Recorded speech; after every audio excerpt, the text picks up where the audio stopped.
അപ്പോൾ അതുകൊണ്ട് ഹൈക്കോടതി ജഡ്ജിമാർ സ്വാധീനത്തിന് വഴങ്ങുമെന്നുള്ളതല്ല, ഹൈക്കോടതി ജഡ്ജിമാരെ സ്വാധീനിക്കുക എന്നുള്ള ദുരുദ്ദേശപരവും ദുരുപദിഷ്ടിതവുമായിട്ടുള്ള ഒരു ഉദ്ദേശത്തിൻ്റെ അടിസ്ഥാനത്തിലാണ് ഈ ശങ്കരദാസിൻ്റെ മകൻ ഹരിശങ്കറിനെ കൊച്ചിയിലേക്ക് മാറ്റി. SITയുടെ മേൽ വലിയ സമ്മർദ്ദമാണ് വന്നിരിക്കുന്നത് എന്നുള്ളത് കൊണ്ട് SITക്ക് അടുത്ത അറസ്റ്റുകളിലേക്ക് കടക്കാതെ പറ്റില്ല. ഈ ജസ്റ്റിസ് ബദറുദ്ദീൻ്റെ ഈ വിധി 2-3 ദിവസത്തിൽ വരും.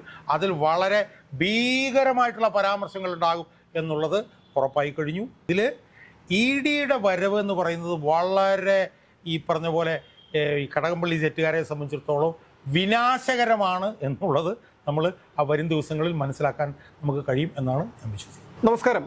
ശബരിമല സ്വർണ്ണക്കൊള്ളയുമായി ബന്ധപ്പെട്ട് ജയിലിലുള്ള പത്മകുമാർ ഉൾപ്പെടെയുള്ളവരുടെ ചില ജാമ്യാപേക്ഷകൾ ഇന്ന് ഹൈക്കോടതിയുടെ മുമ്പാകെ വന്നിരുന്നു, സിംഗിൾ ബെഞ്ചിൻ്റെ മുമ്പാകെ വന്നിരുന്നു. ഈ ജാമ്യാപേക്ഷ പരിഗണിക്കുന്നതിനിടയിൽ ജസ്റ്റിസ് ബദറുദ്ദീൻ ചില രൂക്ഷമായിട്ടുള്ള വിമർശനങ്ങൾ ഇതുമായി ബന്ധപ്പെട്ട് ഉയർത്തിയിരുന്നു. ആ വിമർശനങ്ങൾ താങ്കളുടെയും ശ്രദ്ധയിൽപ്പെട്ട് കാണുമെന്ന് ഞാൻ കരുതുന്നു. എന്താണ് താങ്കൾക്ക് അതേക്കുറിച്ച് പറയാനുള്ളത്? അതായത് ഈ ശബരിമല പെരുങ്കൊള്ളയുമായി ബന്ധപ്പെട്ടുകൊണ്ട് മിക്കവാറും പ്രതികളെല്ലാവരും തന്നെ കീഴ്ക്കോടതി മുതൽ സുപ്രീം കോടതി വരെ കൊടുത്ത ജാമ്യാപേക്ഷകളെല്ലാം അവസാനം തള്ളിപ്പോവുകയായിരുന്നു എന്നുള്ള കാര്യം നമ്മൾ ഓർക്കണം.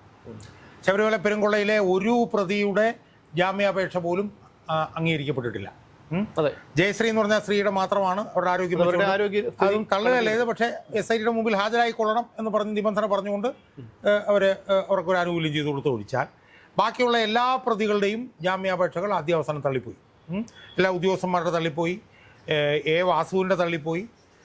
പത്മകുമാറിനെ സംബന്ധിച്ചിടത്തോളം പത്മകുമാറിൻ്റെ രണ്ടാമത്തെ ജാമ്യാപേക്ഷ, മുൻകൂർ ജാമ്യാപേക്ഷ കൊല്ലം വിജിലൻസ് കോടതി ജനുവരി 7-ാം തീയതി തള്ളിയതൊക്കെ തന്നെ വിശദമായിട്ട് നമ്മൾ ചർച്ച ചെയ്തു. അതെ. അതിനെ തുടർന്ന് പത്മകുമാർ ഹൈക്കോടതിയിൽ എത്തി. മേൽക്കോടതി ഹൈക്കോടതിയിൽ. അതുപോലെ തന്നെ ഗോവർദ്ധൻ്റെ ജാമ്യാപേക്ഷയും ഹൈക്കോടതിയിലെ സിംഗിൾ ബെഞ്ചിന് മുമ്പിൽ ഏതാണ്ട് 1-2 ആഴ്ചയായി കിടക്കുക. ആ 2 ജാമ്യാപേക്ഷകളും ഇന്ന് ഹൈക്കോടതി പരിഗണിച്ച സമയത്ത് ഹൈക്കോടതിയുടെ സിംഗിൾ ബെഞ്ചിനെ കുറിച്ചിട്ട് നമ്മൾ കുറച്ച് കാര്യങ്ങൾ പറയേണ്ടതുണ്ട്. എന്താണെന്ന് ചോദിച്ചാൽ ഹൈക്കോടതി സിംഗിൾ ബെഞ്ച് ബദറുദ്ദീൻ്റെ ബെഞ്ചാണ് യഥാർത്ഥത്തിൽ പ്രത്യേക അന്വേഷണ സംഘത്തിനെതിരെ രൂക്ഷമായിട്ടുള്ള വിമർശനങ്ങൾ ഉന്നയിച്ചത്. 2 വിധിന്യായങ്ങൾ വന്നു. ആ 2 വിധിന്യായങ്ങളിൽ തന്നെ ഡിസംബർ 19-ാം തീയതി ഇറക്കിയ വിധിന്യായത്തിലാണ് അതിരൂക്ഷമായിട്ടുള്ള വിമർശനങ്ങൾ ഉന്നയിച്ചത്. ആ വിമർശനങ്ങൾ നമ്മൾ ഈ ഒരു സമയത്ത് അതിനെക്കുറിച്ചൊന്ന് ചിന്തിക്കണം എന്നാണ് എനിക്ക് സൂചിപ്പിക്കാറ്. എന്താണ് പറഞ്ഞത്? 2-3 കാര്യങ്ങൾ പറഞ്ഞു. ഒന്ന്, ദേവസ്വം ബോർഡ് എടുത്ത തീരുമാനത്തിൻ്റെ അടിസ്ഥാനത്തിൽ ആണ് ഈ സ്വർണം ചെമ്പാക്കി മാറ്റിയത്. അതുമായി ബന്ധപ്പെട്ടുകൊണ്ട് ദേവസ്വം ബോർഡ് പ്രസിഡന്റ് ജയിലിലാണ്. സ്വാഭാവികമായും ദേവസ്വം ബോർഡ് എടുത്ത തീരുമാനത്തിൻ്റെ അടിസ്ഥാനത്തിലാണ് സ്വർണം ചെമ്പാക്കിയതെങ്കിൽ അതിൻ്റെ ക്രിമിനൽ കൾപ്പബിലിറ്റി, അതിൻ്റെ ക്രിമിനലായിട്ടുള്ള ഉത്തരവാദിത്വം അതെങ്ങനെ ദേവസ്വം ബോർഡ് പ്രസിഡന്റിൽ മാത്രം നിക്ഷിപ്തമാകും എന്നുള്ള അതിപ്രധാനമായിട്ടുള്ള ചോദ്യമാണ് ജസ്റ്റിസ് ബദറുദ്ദീൻ ഡിസംബർ 19-ന് ചോദിച്ചത്. കാരണം അന്ന് പത്മകുമാർ ജയിലിലാണ്. എന്നാൽ പത്മകുമാർ ജയിലിലായിരിക്കുന്ന സമയത്ത് ദേവസ്വം ബോർഡാണ് ഇതിൻ്റെ ഉത്തരവാദി എന്ന് പ്രത്യേക അന്വേഷണ സംഘം പറയുന്ന സമയത്ത് ഇത് ദേവസ്വം ബോർഡ് പ്രസിഡന്റിൻ്റെ കൂടെ ഇരുന്ന 2 അംഗങ്ങളിലെ പ്രതികൾ പോലും ആക്കിയിരുന്നില്ല എന്നുള്ളതാണ് നമ്മൾ മനസ്സിലാക്കേണ്ടത്. മനസ്സിലായില്ലേ? ദേവസ്വം ബോർഡിനാണ് ഉത്തരവാദിത്വം എന്ന് പറയുക, എന്നിട്ട് പ്രസിഡന്റിനെ മാത്രം പിടിച്ചകത്തിടുക. ദേവസ്വം ബോർഡിലെ 2 അംഗങ്ങൾക്കെതിരെയും അവരെ പ്രതി പോലും ആക്കാതിരുന്ന SITയുടെ നടപടിയെ അതിരൂക്ഷമായിട്ടാണ് അന്ന് ബഹുമാനപ്പെട്ട ഹൈക്കോടതിയിലെ സിംഗിൾ ബെഞ്ച് വിമർശിച്ചത്. അതിനെ തുടർന്ന് 4-5 ദിവസം കഴിഞ്ഞപ്പോഴാണ് ഇവരെ പ്രതികൾ പോലും ആക്കുന്നത്. ഇവരെ പ്രതികൾ പോലും ആക്കിയതിന് ശേഷം 29-ാം തീയതി വിജയകുമാറിനെ അറസ്റ്റ് ചെയ്തു. അപ്പോൾ അതിൻ്റെ വിശദാംശങ്ങളിലേക്ക് പോകുന്നതിന് മുമ്പ് അന്ന് ഹൈക്കോടതി പറഞ്ഞ മറ്റു കാര്യങ്ങളും കൂടെ നമ്മൾ നോക്കണം. ഒന്നത്, 2 ഹൈക്കോടതി പറഞ്ഞു ഇതിൽ FIRൽ പേരുള്ള പലരും ഉണ്ട് ഇതിനകത്ത്. അവരുടെ പേരുകൾ ഞാനിപ്പോൾ പറയുന്നില്ല. ആ പലരെ ഒന്നും നിങ്ങൾ പ്രതിയാക്കിയിട്ട് ഇതുവരെ അവരെ അറസ്റ്റ് ചെയ്തിട്ടില്ല. 4-5 പ്രതികളെ നിങ്ങൾ ഡിസംബർ 5-ാം തീയതി അവരുടെ മുൻകൂർ ജാമ്യം തള്ളിപ്പോയിട്ടും അവരെ 17-ാം തീയതിയാണ് നിങ്ങൾ അറസ്റ്റ് ചെയ്തത്. ഇതിൻ്റെ പശ്ചാത്തലത്തിൽ നിങ്ങൾ എന്തിനാണ് പ്രതികളെ സെഗ്രിഗേറ്റ് ചെയ്ത് കാണുന്നത്, വ്യത്യസ്തമായി കാണുന്നത്? അവർക്കെതിരെ വിവേചനം എന്തിനാണ് എന്ന് ചോദിച്ചുകൊണ്ട് SITയുടെ മസ്തകത്തിനൊരു അടി കൊടുക്കുകയാണ് ഈ ജസ്റ്റിസ് ബദറുദ്ദീൻ ചെയ്തത് ഡിസംബർ 19 എന്ന് മാത്രമല്ല, വൻതോക്കുകളിലേക്ക് എന്തുകൊണ്ട് ഇത് പോകുന്നില്ല എന്നുള്ള ചോദ്യവും ജസ്റ്റിസ് ബദറുദ്ദീൻ ഉന്നയിച്ചിരുന്നു. അപ്പോൾ അതിൻ്റെ പശ്ചാത്തലത്തിൽ വേണം നമ്മൾ ജസ്റ്റിസ് ബദറുദ്ദീൻ ഇന്ന് നടത്തിയ അതിരൂക്ഷമായിട്ടുള്ള പരാമർശങ്ങൾ നമ്മളൊന്ന് വിലയിരുത്താൻ. ഇന്ന് 2-3 കാര്യങ്ങൾ അദ്ദേഹം പറഞ്ഞു. അദ്ദേഹം ആദ്യം ചോദിച്ചൊരു ചോദ്യം നടത്തിയൊരു പരാമർശം എന്ന് പറയുന്നത്, എല്ലാം നിങ്ങൾ ഉണ്ണികൃഷ്ണൻ പോറ്റി അങ്ങോട്ട് ഏൽപ്പിക്കുകയാണ്, പിന്നെ ദേവസ്വം ബോർഡ് എന്തിന്? ഇതാണ് ആദ്യം ചോദിച്ച ചോദ്യം. കാരണം നമ്മളതിനകത്തൊരു പാറ്റേൺ കാണണം. എന്താണെന്നറിയോ, ഈ ദേവസ്വത്തിന് അവിടെ ഒരു പൊതുമരാമത്ത് വകുപ്പുണ്ട്. ആ പൊതുമരാമത്ത് വകുപ്പാണ് ഇത്തരം കാര്യങ്ങൾ, അറ്റകുറ്റപ്പണികൾ ഇതെല്ലാം ചെയ്യേണ്ടത്. ഇതിനു മുമ്പും അത് ചെയ്തത് അവിടുത്തെ പൊതുമരാമത്ത് വകുപ്പായിരുന്നു. എന്നാൽ അത് മാറിയതിന് ശേഷം ഉണ്ണികൃഷ്ണൻ പോറ്റി ഇടയ്ക്കിടയ്ക്ക് ദേവസ്വം ബോർഡിനോട് അവിടെ എലി കയറി ഇവിടെ തുറന്നു, അവിടെ സ്വർണം പൂശിയതെല്ലാം കുറഞ്ഞു എന്നൊക്കെ പറഞ്ഞിട്ട് ഒരു കത്ത് കൊടുക്കും. കത്ത് കൊടുത്തിട്ട് അദ്ദേഹം പറയും, ഞാൻ അത് ഭക്തന്മാരെ കൊണ്ട് സ്പോൺസർഷിപ്പിൽ ഞാനത് ചെയ്യിച്ചു തരാം എന്ന് ഉണ്ണികൃഷ്ണൻ പോറ്റി ദേവസ്വം ബോർഡിൽ കത്ത് കൊടുക്കും. അപ്പം ആർജവും ഇച്ഛാശക്തിയും ഉള്ള ദേവസ്വം ബോർഡാണെങ്കിൽ അവർ പറയേണ്ടത്, ഈ നിങ്ങൾ ചെയ്യേണ്ട പോയത്, നിങ്ങൾ ചെയ്യേണ്ട പണിയല്ല ഇത് ചെയ്യാനായിട്ട് ഇവിടെ ഞങ്ങളുടെ ഉദ്യോഗസ്ഥന്മാരുണ്ട്, ഇവിടെ ദേവസ്വം പൊതുമരാമത്ത് വകുപ്പുണ്ട്, ഞങ്ങൾ ചെയ്തോളാം എന്ന് പറയുന്നതിന് പകരം ഉണ്ണികൃഷ്ണൻ പോറ്റിയുടെ നിന്ന് നല്ലപോലെ പൈസ മേടിച്ചുകൊണ്ടിരുന്ന ദേവസ്വം ബോർഡ് ഉണ്ണികൃഷ്ണൻ പോറ്റി അത് ഞാൻ ചെയ്തോളാം എന്ന് പറഞ്ഞൊരു കടലാസ് അവിടെ കൊടുത്താൽ ആ കടലാസ് അന്ന് ആ ദിവസം തന്നെ ദേവസ്വം ബോർഡ് ഒപ്പിട്ട് അത് നിങ്ങൾ ചെയ്തോളാം പറഞ്ഞ് കൊടുക്കും. അതിൻ്റെ ഭാഗമായിട്ടാണ് പിന്നെ ദ്വാരപാലക ശില്പങ്ങൾ, പീഠങ്ങൾ, കട്ടളപ്പാളി, വാതിൽ, പ്രഭാമണ്ഡലം ഇതെല്ലാം ചെയ്യുന്ന പണി ദേവസ്വം ബോർഡ് ഉണ്ണികൃഷ്ണൻ പോറ്റിക്ക് കൊടുത്തത്. അവിടെയാണ് ബഹുമാനപ്പെട്ട സിംഗിൾ ബെഞ്ച് ചോദിച്ചത്, ഇതെല്ലാം ഉണ്ണികൃഷ്ണൻ പോറ്റി ചെയ്യാനാണ്, പിന്നെ ദേവസ്വം ബോർഡ് എന്തിന്? അതിനിർണായകമായിട്ടുള്ളൊരു ചോദ്യമാണ് അവിടെ ചോദിച്ചത്. 2, എ പത്മകുമാറിനോട് പറഞ്ഞു, നിങ്ങൾ ഉത്തരവാദിത്തം നിന്നൊന്നും കൊഴിയാൻ പറ്റില്ല, നിങ്ങളാണ് അവിടുത്തെ പരമാധികാരി, നിങ്ങൾക്കാണ് ഏറ്റവും കൂടുതൽ ഉത്തരവാദിത്വം എന്ന് ചോദിച്ചതിൻ്റെ കാരണം എന്ന് പറഞ്ഞാൽ കൊല്ലം വിജിലൻസ് കോടതിയുടെ 7ാം തീയതിയിലത്തെ ജഡ്ജ്മെൻ്റ് അവിടെ കിടപ്പുണ്ട്. അത് രണ്ടാമതൊരു ചോദ്യം. മൂന്നാമത്തതാണ് ഏറ്റവും നിർണായകമായിട്ടുള്ള ഒരു ചോദ്യം. ആ ചോദ്യം എന്ന് പറയുന്നത് അത് KP ശങ്കരദാസ് എന്ന് പറഞ്ഞ ആളുമായി ബന്ധപ്പെട്ടിട്ടാണ്. അയാളെ ഡിസംബർ 19-ാം തീയതിയിലത്തെ വിധി കഴിഞ്ഞ് 25-ാം തീയതിയാണ് പ്രതിയാക്കിയത്. ആ പ്രതിയാക്കിയ അയാളെ ഇന്ന് ജനുവരി 13-12 ആയിട്ടും അയാളെ ഇതുവരെ അറസ്റ്റ് ചെയ്തിട്ടില്ല. അതുമായി ബന്ധപ്പെട്ടുകൊണ്ട് ചില പരാമർശങ്ങൾ നടത്തിയിട്ടുണ്ട്. അയാൾ യഥാർത്ഥത്തിൽ സുപ്രീം കോടതി ചെന്നിരുന്നു. സുപ്രീം കോടതി എടുത്ത് ചവിട്ടൂട്ടെ കളഞ്ഞു. ദൈവങ്ങളെപ്പോലും നിങ്ങൾ വെറുതെ വിടുകയില്ലേ എന്ന് ചോദിച്ചുകൊണ്ട് അത് ചവിട്ടൂട്ടെ കളഞ്ഞു. അയാളുടെ കാര്യത്തിൽ ഇന്ന് ഹൈക്കോടതി ചോദിച്ച ചില ചോദ്യങ്ങൾ അല്ല സുപ്രീം കോടതി പോയത് ഹൈക്കോടതി അയാൾക്കെതിരെ നടത്തിയ പരാമർശങ്ങൾ നീക്കം ചെയ്യണമെന്ന് ആവശ്യപ്പെട്ടുകൊണ്ടാണ്. അപ്പോൾ അതുമായി ബന്ധപ്പെട്ട് ചില ചോദ്യങ്ങൾ ഇന്ന് ഹൈക്കോടതി ചോദിച്ചു. അത് വളരെ നിർണായകമായിട്ടുള്ള ചോദ്യങ്ങളാണ്. എന്താണ് ചോദിച്ച ചോദ്യം? ആ ചോദിച്ച ചോദ്യം എന്ന് പറയുന്നത്, അയാളെ അറസ്റ്റ് ചെയ്യുന്നു വന്നപ്പോൾ അയാൾ ആശുപത്രിയിലേക്ക് പോവുകയാണ്. അയാളെ അറസ്റ്റ് ചെയ്യുന്നു വന്നപ്പോഴാണ് അയാൾക്ക് അസുഖം വന്നത്. അയാളിപ്പോൾ മൃതപ്രായനായി ചാവാൻ കിടക്കുന്ന പോലത്തെ ഫോട്ടോയൊക്കെ കൊണ്ടുവന്നിട്ട് എങ്ങനെയാണ് ഈ ഒരു കേസിന്റെ ഉത്ഭവം തുടങ്ങുന്നത്? സെപ്റ്റംബറിലാണ്. ഒക്ടോബർ, നവംബർ, ഡിസംബർ ഒരു 3 മാസം കഷ്ടിച്ചാകും. ഈ 3 മാസത്തിനുള്ളിൽ എങ്ങനെയാണ് ഒരു മനുഷ്യൻ ഇത്രയധികം ശാരീരിക ആവശ്യതകളോടുകൂടി ആശുപത്രിയിലാവുന്നത് എന്നുള്ളതാണ്. അതായത് 3-3.5 മാസക്കാലം വളരെ വൈബ്രന്റ് ആയിട്ട് നടന്നിരുന്ന ശങ്കരദാസ് അയാളെ കേസിൽ പ്രതിയായപ്പോഴത്തേക്കും അയാൾ ചാവാൻ കിടക്കുന്ന കണ്ടു കഴിഞ്ഞാൽ അയാൾ ഇപ്പോൾ ചത്തുപോകുന്നു തോന്നുന്നു നമുക്ക്. ഇത് നാടകമല്ലേ എന്നുള്ളതാണ് കോടതിയുടെ ചോദ്യം. മനസ്സിലായില്ലേ? എന്നിട്ട് കോടതി ചോദിച്ചെന്താ, ഇയാളുടെ മകൻ SP അല്ലേ? ശരിക്കും DIG ആണ്. SP അല്ലേ? അതുകൊണ്ടാണോ ഇത് സംഭവിച്ചിട്ടുള്ളത്? അയാൾ പ്രതിയാക്കുന്നതിന് വരെ അയാൾക്ക് യാതൊരു പ്രശ്നങ്ങളില്ലായിരുന്നല്ലോ, അയാളിപ്പോൾ ആശുപത്രി കയറി കിടക്കുകയാണോ എന്നൊക്കെ ഉള്ള അതിഗുരുതരമായിട്ടുള്ള ചോദ്യങ്ങൾ. അവിടെ എനിക്ക് അഭിമാനകരമായിട്ട് 2 കാര്യങ്ങൾ ഞാൻ പൊതുപ്രവർത്തകൻ എന്നുള്ളതിൽ പറയാനുണ്ട്. എനിക്ക് ഒന്ന്, KP ശങ്കരദാസനെ അറസ്റ്റ് ചെയ്തില്ല, അതിൻ്റെ കാരണം ഇത് എന്ന് പറഞ്ഞ് ഞാനൊരു വീഡിയോ ചെയ്തിരുന്നു. ആ വീഡിയോയിൽ ഞാൻ പറഞ്ഞിരുന്നത് DIG ഹരിശങ്കറിൻ്റെ അച്ഛനാണ് ഇയാൾ. DIGയുടെ ഹരിശങ്കറിൻ്റെ അച്ഛനായതുകൊണ്ട് ഇയാളെ അറസ്റ്റ് ചെയ്യില്ല. കാരണം DIG ഹരിശങ്കറാണ് യുവതി പ്രവേശനത്തിന് പിണറായി വിജയൻ ഏറ്റവും കൂടുതൽ സഹായിച്ചത്. അയാൾ കോട്ടയം SP ആയിരുന്നു.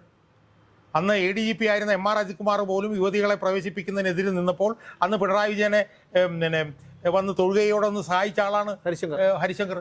അന്ന് കണ്ണൂരിൽ നിന്നുള്ള പോലീസുകാരാണ് ഹരിശങ്കർക്ക് അനുകൂലമായി കൊണ്ടുവന്നത്. അതുകൊണ്ട് യുവതി പ്രവേശനത്തിന് പിണറായി വിജയനെ സഹായിച്ച ആളായതുകൊണ്ട് അയാളെ ഒരു കാരണവശാലും അയാളുടെ അച്ഛനെ അറസ്റ്റ് ചെയ്യാൻ പറ്റില്ല എന്ന് പറഞ്ഞുകൊണ്ട് ഞാൻ വീഡിയോ ചെയ്തിരുന്നു. അത് ബഹുമാനപ്പെട്ട ന്യായാധിപന്മാരൊക്കെ കണ്ടു എന്ന് എനിക്ക് ഉറപ്പുണ്ടായിരുന്നു. ഞാൻ കഴിഞ്ഞ ദിവസം വേറൊരു വീഡിയോ ചെയ്തു. ആ വീഡിയോ ചെയ്തത് ഡിസംബർ 31-ാം തീയതി വന്ന ചില പോലീസ് ഉദ്യോഗസ്ഥന്മാരെ ട്രാൻസ്ഫർ ആൻഡ് പോസ്റ്റിംഗ് ഒക്കെ ആയിട്ട് ബന്ധപ്പെട്ട് ചില പോലീസ് ഉദ്യോഗസ്ഥന്മാർക്ക് പ്രൊമോഷനും കാര്യങ്ങളൊക്കെ കൊടുത്തതിൻ്റെ ഇടയിൽ ആരും അറിയാതെ ഒരു ചെറിയ സ്ഥലം മാറ്റം തള്ളിക്കയറ്റി ഈ പിണറായി സർക്കാർ. എന്താണ്, തൃശ്ശൂർ റേഞ്ച് DIG ആയിരുന്ന ഈ ശങ്കരദാസിൻ്റെ അച്ഛൻ ഹരിശങ്കറിനെ, അതെ ശങ്കരദാസിൻ്റെ മകനായിട്ടുള്ള തൃശ്ശൂർ റേഞ്ച് DIG ആയിരുന്ന ഹരിശങ്കറിനെ കൊച്ചി സിറ്റി DIG ആയിട്ട്, സിറ്റി കമ്മീഷണറായിട്ട് മാറ്റി. അത് വളരെ ആകസ്മികമായിട്ട് തോന്നാമെങ്കിലും അത് വളരെ നിർണായകമാണ്. കാരണം ഹൈക്കോടതിയുടെ പരിധിക്കുള്ളിലേക്കാണ് എല്ലാം മാറ്റിയിരിക്കുന്നത്. ഹൈക്കോടതി ജഡ്ജിമാരുടെ എല്ലാം പിന്നെ ജൂറിസ്ഡിക്ഷനും അവരുടെ സുരക്ഷാ ചുമതലയൊക്കെ ഉള്ളത്. അപ്പോൾ അതുകൊണ്ട് ഹൈക്കോടതി ജഡ്ജിമാർ സ്വാധീനത്തിന് വഴങ്ങുമെന്നുള്ളതല്ല, ഹൈക്കോടതി ജഡ്ജിമാരെ സ്വാധീനിക്കുക എന്നുള്ള ദുരുദ്ദേശപരവും ദുരുപദിഷ്ഠിതവുമായിട്ടുള്ള ഒരു ഉദ്ദേശത്തിൻ്റെ അടിസ്ഥാനത്തിലാണ് ഈ ശങ്കരദാസിൻ്റെ മകൻ ഹരിശങ്കറിനെ കൊച്ചിയിലേക്ക് മാറ്റിയെന്ന് പറഞ്ഞൊരു വീഡിയോ ഞാൻ ചെയ്തിരുന്നു. ഇതെല്ലാം ന്യായാധിപന്മാർ കണ്ടു കാണും എന്നാണ് എൻ്റെ പ്രതീക്ഷ. അതിൻ്റെയും കൂടി പ്രതിഫലനമാണ് ഇപ്പോൾ നടന്നിരിക്കുന്നത് എന്നാണ് ഞാൻ മനസ്സിലാക്കുന്നത്. ഇപ്പോൾ എന്താ സംഭവിച്ചിരിക്കുന്നത്? രാഹുൽ മാങ്കൂട്ടത്തിൻ്റെ വിഷയമൊക്കെ കൊണ്ടുവന്ന് ഇത് മറയ്ക്കാൻ വേണ്ടി വല്ലതും നടന്നോ? ഹൈക്കോടതി വാളെടുത്ത് നിൽക്കുകയാണ് എന്ന് നമ്മൾ മനസ്സിലാക്കിക്കൊള്ളുക. ഗോവർദ്ധനും ജാമ്യം കിട്ടില്ല, പത്മകുമാറിനും ജാമ്യം കിട്ടില്ല. ഈ KP ശങ്കരദാസിൻ്റെ കാര്യത്തിലൊക്കെ ഇനി അന്വേഷണങ്ങൾ നടക്കും. ഇയാൾ എന്നാണ് പിന്നെ ഇത് നാടകമാണോ ഇല്ലെന്നുള്ളതിനെ കുറിച്ചിട്ട് അന്വേഷണം നടക്കും. ഇയാൾ എന്നാണ് ആശുപത്രി കയറിയത് എന്നുള്ളത് സംബന്ധിച്ചിട്ടുള്ള അന്വേഷണങ്ങൾ നടക്കും. സ്വാഭാവികമായും കേസ് വന്നു കഴിയുമ്പോഴത്തേക്കാണ് ഇയാൾക്ക് രോഗം വരുന്നത്. അതിൻ്റെയൊക്കെ അന്വേഷണങ്ങൾ നടക്കും. ആ അന്വേഷണങ്ങളൊക്കെ നടന്ന അതിൻ്റെ അവസാനം വലിയ തോതിലുള്ള പ്രശ്നത്തിലേക്ക് ശങ്കരദാസ് ഉൾപ്പെടെ പോകും എന്നുള്ളത് ഉറപ്പാണ്. ഇതിൽ നിന്ന് നമ്മൾ മനസ്സിലാക്കേണ്ട ഒരു പ്രധാനപ്പെട്ട കാര്യം എന്ന് പറഞ്ഞു കഴിഞ്ഞാൽ കോടതി ഒരു ഇഞ്ച് പോലും വിട്ടുവീഴ്ചയ്ക്ക് തയ്യാറാവില്ല എന്നതാണ് അതിൻ്റെ ഏറ്റവും പുതിയ ഉദാഹരണമാണ് ഇന്ന് ഹൈക്കോടതി നടത്തിയിരിക്കുന്ന ഈ പരാമർശം എന്നാണ് എനിക്ക് തോന്നുന്നത്. പക്ഷേ ഈ കോടതിയുടെ ഈ രൂക്ഷമായിട്ടുള്ള പരാമർശം ഇനിയുള്ള ദിവസങ്ങളിൽ SIT എങ്ങനെ നിലപാടിലേക്ക് മാറും, അല്ലെങ്കിൽ SITയുടെ ഇതെങ്ങനെയായിരിക്കും, രീതി എങ്ങനെയായിരിക്കും? അതായത് SITയെ സംബന്ധിച്ചിടത്തോളം ഈ വിമർശനങ്ങളൊക്കെ വളരെ ഒരു ഭീകരവും ഭയാനകവുമായിട്ടൊരു സാഹചര്യം സൃഷ്ടിച്ചിരിക്കുന്നു.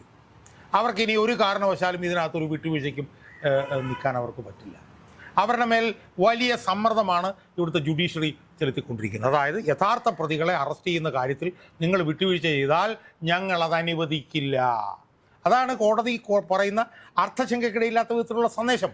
കാരണം SIT വിട്ടുവീഴ്ച ചെയ്യുകയാണെന്നുള്ളത് ഇപ്പോൾ തെളിഞ്ഞു കഴിഞ്ഞു. ഇപ്പോൾ തന്ത്രിയെ അറസ്റ്റ് ചെയ്തു. തന്ത്രിയെ അറസ്റ്റ് ചെയ്ത് തെറ്റുണ്ടെന്ന് ഞാൻ പറയുന്നില്ല. പക്ഷേ തന്ത്രിയെ അറസ്റ്റ് ചെയ്തപ്പോൾ തന്ത്രിയെ അറസ്റ്റ് ചെയ്യാനിടയായിട്ടുള്ള ആ നിയമവിരുദ്ധമായിട്ടുള്ള തീരുമാനം എടുത്തവർ ഇപ്പോഴും പുറത്തു നിൽക്കുന്നു. തന്ത്രിയെ അറസ്റ്റ് ചെയ്തത് എല്ലാവരും അറിഞ്ഞു, തന്ത്രിയെ ചോദ്യം ചെയ്തത് എല്ലാവരും അറിഞ്ഞു. പക്ഷേ കടകംപള്ളി സുരേന്ദ്രനെ ചോദ്യം ചെയ്ത് ആരും അറിഞ്ഞില്ല, PS പ്രശാന്തിനെ ചോദ്യം ചെയ്ത് ആരും അറിഞ്ഞില്ല.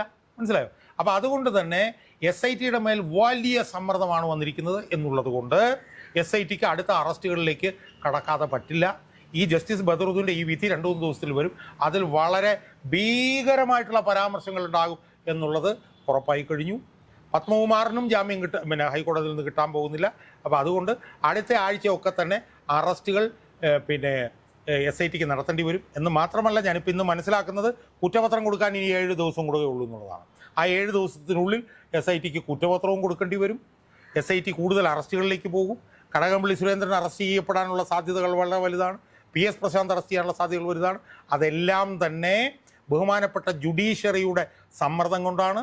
ആ സമ്മർദ്ദത്തിൽ യഥാർത്ഥ പ്രതികളെ അറസ്റ്റ് ചെയ്യാൻ വേണ്ടിയിട്ട് ഹൈക്കോടതി കാണിക്കുന്ന ആർജവത്തിൽ നമ്മൾ ദേവസ്വം ബെഞ്ചിൻ്റെ ആർജവം ഇച്ഛാശക്തി പോലെ തന്നെ ഹൈക്കോടതി സിംഗിൾ ബെഞ്ച് ജഡ്ജായിട്ടുള്ള A ബദറുദ്ദീൻ എന്ന് പറഞ്ഞ ആ ന്യായാധിപൻ്റെ ആർജവവും ഇച്ഛാശക്തിയും നമ്മൾ എടുത്തു കാണേണ്ടതും അതിനെ നമ്മൾ അഭിനന്ദിക്കേണ്ടതുമാണ് എന്നാണ് എനിക്ക് പറയാം. കുറ്റപത്രം സമർപ്പിക്കാൻ വേണ്ടി കുറച്ച് ദിവസങ്ങൾ മാത്രമേ ബാക്കിയുള്ളൂ.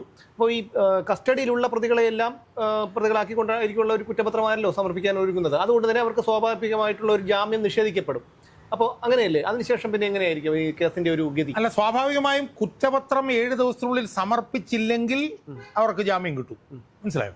പക്ഷെ ഈ കേസിൽ ജാമ്യം കിട്ടാനുള്ള സാധ്യത ഒരു സാഹചര്യത്തിലായാലും വളരെ കുറവാണ് എന്നാണ് എനിക്ക് പറയാനുള്ളത്. കാരണം ഇത് അത്യസാധാരണമായിട്ടുള്ളൊരു കേസാണ്. മനസ്സിലായില്ലേ? ഇതെന്ന് പറഞ്ഞാൽ ഒരു മതവിഭാഗത്തിൻ്റെ ദൈവത്തിന് സമർപ്പിക്കുന്ന കാണിക്ക മുഴുവൻ അടിച്ചുകൊണ്ടുപോയ സമാനതകളില്ലാത്തൊരു കേസാണ്. അപ്പം അതുകൊണ്ട് തന്നെ കോടതികൾ ഇക്കാര്യത്തിൽ വളരെ വിജിലൻ്റാണ്, വളരെ ഡിലിജൻ്റായിട്ട് വളരെ ശ്രദ്ധിച്ച് സൂക്ഷിച്ചുമാണ് ഹൈക്കോടതി ആയിക്കോട്ടെ, കീഴ്ക്കോടതി ആയിക്കോട്ടെ, സുപ്രീം കോടതിയാണ്, അവരെല്ലാവരും ഇതിനകത്ത് യഥാർത്ഥ പ്രതികൾ ശിക്ഷിക്കപ്പെടണം എന്നുള്ള ഇച്ഛാശക്തിയോടുകൂടി ആർജവത്തോടുകൂടിയുള്ളൊരു നിലപാടാണ് എടുത്തുകൊണ്ടിരിക്കുന്നത്. മനസ്സിലായി? അതുകൊണ്ട് തന്നെ ഇതിനകത്ത് ഒരു വിട്ടുവീഴ്ചയും SITയെ സംബന്ധിച്ച് നടക്കും എന്ന് എനിക്ക് തോന്നുന്നില്ല. 7 ദിവസത്തിനുള്ളിൽ SIT കുറ്റപത്രം സമർപ്പിക്കും എന്ന് തന്നെയാണ് ഞാൻ വിശ്വസിക്കുന്നത്. SITയെ സംബന്ധിച്ചിടത്തോളം CPM ചെലുത്തുന്ന സമ്മർദ്ദമൊന്നും അവരുടെ മേൽ ഫലിക്കും എന്ന് ഞാൻ ഒരിക്കലും വിശ്വസിക്കുന്നില്ല.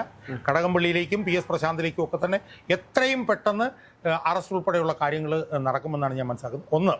അതൊന്ന്. 2, നമ്മൾ കാണേണ്ട ഒരു പ്രധാനപ്പെട്ട വിഷയം EDയുടെ വരവാണ്. അതെ. ഇ ഡി അതിൻ്റെ ECIR FIR സമാനമായിട്ടുള്ള ECIR രജിസ്റ്റർ ചെയ്ത് കഴിഞ്ഞു. ഇ ഡി ഞാൻ മനസ്സിലാക്കുന്നിടത്തോളം അവർ സ്വത്ത് കണ്ടുകെട്ടൽ, ഉണ്ണികൃഷ്ണൻ പോറ്റിയുടെ സ്വത്ത് കണ്ടുകെട്ടൽ ഉൾപ്പെടെയുള്ള കാര്യങ്ങൾ ഉണ്ണികൃഷ്ണൻ പോറ്റിയെയും കടകംപള്ളി സുരേന്ദ്രനെയും PS പ്രശാന്തനെയും അവർ ചോദ്യം ചെയ്യാൻ പോകുന്നതായിട്ടുള്ള വാർത്തകൾ പുറത്തു വന്നിട്ടുണ്ട്. ഒരുപക്ഷെ SIT ഇപ്പോൾ അറസ്റ്റ് ചെയ്തില്ലെങ്കിൽ അവർ ഇ ഡി അവരെ കസ്റ്റഡിയിൽ എടുക്കാനുള്ള സാധ്യതകൾ കിടപ്പുണ്ട്. അതും SITയുടെ മേളിലൊരു സമ്മർദ്ദമാണ്. സ്വാഭാവികമായി അവർ കസ്റ്റഡിയിലെടുത്തില്ലെങ്കിൽ ഇ ഡി കസ്റ്റഡിയിലെടുത്തുകൊണ്ട് പോകുന്നൊരു സാഹചര്യം വരും. അപ്പോൾ അതുകൊണ്ട് തന്നെ ഈ PS പ്രശാന്ത്, കടകംപള്ളി സുരേന്ദ്രൻ പോലുള്ള ആളുകൾ അറസ്റ്റിലാകപ്പെടാനുള്ള സാധ്യത വളരെ വളരെ വലുതാണ്. അത് ഇ ഡി ആണോ SIT ആണോ എന്ന് മാത്രമേ ഇപ്പോൾ അറിയാനുള്ളൂ.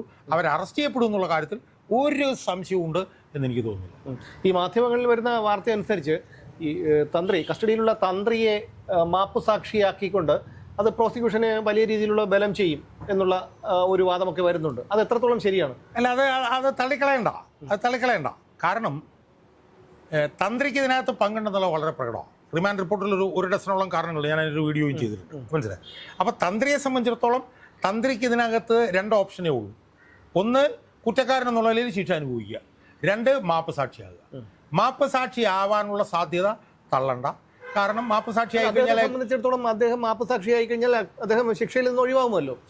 അദ്ദേഹത്തിന് തടസ്സം വരുന്നില്ലല്ലോ. അതെ, അതുകൊണ്ട് തന്നെ അയാൾ മാപ്പ് സാക്ഷിയാവാനുള്ള സാധ്യത വളരെ വലുതാണ്. അയാൾ മാപ്പ് സാക്ഷി ആയിക്കഴിഞ്ഞാൽ അത് ഈ ഇതിനകത്ത് പ്രതിസ്ഥാനത്തേക്ക് വരാൻ സാധ്യതയുള്ളവരുടെ എല്ലാം ചങ്കിടിപ്പ് വല്ലാതെ വർദ്ധിപ്പിക്കാനുള്ള സാധ്യത നമ്മൾ തള്ളിക്കളയേണ്ട.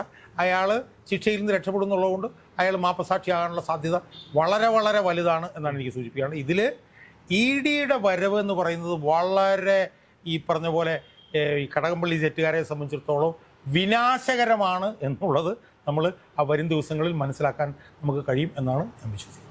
തീർച്ചയായും ഇന്ന് ഹൈക്കോടതിയുടെ ആ ഒരു പരാമർശം കേട്ടപ്പോൾ തന്നെ വളരെ അഭിമാനം തോന്നുന്നു. അതുപോലെയുള്ള ന്യായാധിപന്മാർ നമ്മുടെ കോടതികളിൽ ഉണ്ടല്ലോ എന്നുള്ളത് ഒരു സാധാരണക്കാരനെ സംബന്ധിച്ചിടത്തോളം വലിയ പ്രതീക്ഷ നൽകുന്ന ഒന്നാണ്.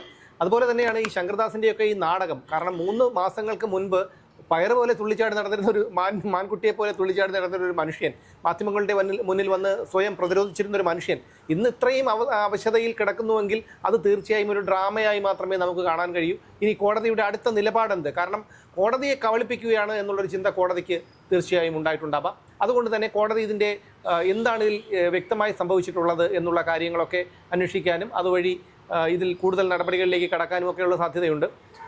അതുപോലെ തന്നെ ഈ കോടതിയുടെ ശക്തമായിട്ടുള്ള ഈ ഒരു രൂക്ഷമായിട്ടുള്ള പരാമർശം അത് SITക്ക് തിരിച്ചടിയാണ്. അതുകൊണ്ട് തന്നെ SIT ഇനി എന്തായാലും അത്തരം വിമർശനങ്ങൾക്ക് അല്ലെങ്കിൽ കോടതിയുടെ ഈ ഒരു രൂക്ഷ വിമർശനങ്ങൾക്ക് വിധേയരാവാൻ നിന്നു കൊടുക്കില്ല. അതുകൊണ്ട് തന്നെ ഈ വരുന്ന ദിവസങ്ങളിൽ